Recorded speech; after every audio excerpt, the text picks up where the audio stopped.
Opponents and supporters of the assisted dying bill gathered outside Parliament this morning as this most difficult of issues returned for MPs to make changes to what's being proposed. Once again, the debate was informed by painful personal experience. My decision to support this bill was one of the hardest I've ever had to make, one which required me to go to the very depths of myself and draw on my experience as a child in excruciating pain. I would not want anyone to go through what I witnessed without the choice to end it, without going through more pain. But there was also anger at a letter to MPs from terminally ill campaigner Esther Ranson, suggesting some opponents had undeclared religious beliefs. And this is frankly insulting to disabled people, hard-working professionals up and down the country who have raised many valid concerns about this bill, to have it dismissed as religious beliefs. The first of today's new proposals was one saying no medical professional would have to take part in assisted dying. And I've always been clear that no one who is uncomfortable taking part should have to, and nor should there be any detriment to anyone, whatever choice they choose to make in whatever role they have. As well as confirming there's no obligation for medics to take part, MPs will vote on another proposal saying doctors must not be the first to raise assisted dying with their patients, and another barring patients with eating disorders from putting themselves in a position where assisted dying is an option.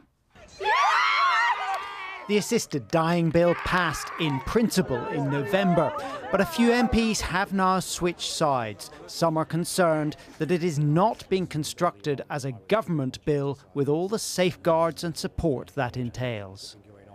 It has just become abundantly clear that a private member's bill is not the appropriate or the robust process that should be used to bring about such a fundamental change to our country's laws. Campaigners believe proper safeguards are almost impossible anyway.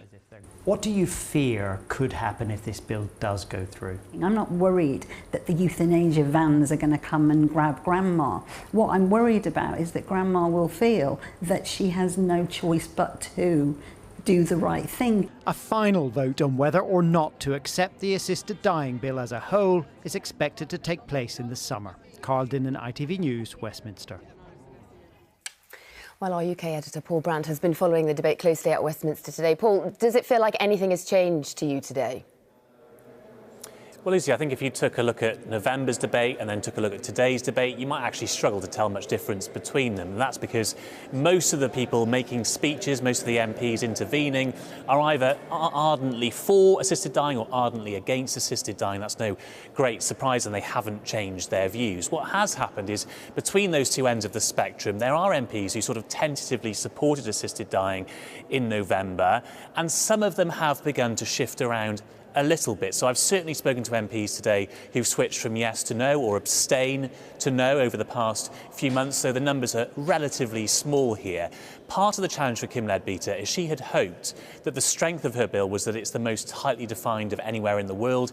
That has also become a weakness, though. It's complicated, it's cumbersome, and some MPs are worried about its practical implications. At the moment, though, the movement of MPs is in several different directions. It's not a herd stampede here, and as Carl said, the final vote won't happen until June, we suspect. So really, I think a lot of MPs are still waiting to make up their minds. Paul, at Westminster, thank you.